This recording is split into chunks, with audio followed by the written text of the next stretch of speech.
Hello Mihir, কোথায় তুমি বাবা? আন্টি, আমি মিহির না, সোহেল, মিহিরের বন্ধু। সোহেল মিহিরের ফোন থেকে? মিহির কোথায়? আন্টি, মিহির মানে আজকে সকালে এয়ারপোর্টে যাওয়ার পথে ওর একটা অ্যাক্সিডেন্ট হয়েছে। কি? কবিতা, কে ফোন করেছে? তুমি চিনবে না? মিহির ঠিক আছে? কোথায় মিহির কোথায়?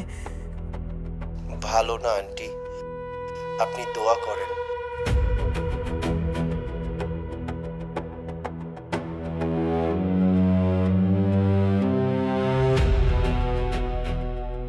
তোমরা আমার মিহিরকে হসপিটালে নিয়েছো? হ্যালো, হ্যাঁ হ্যালো।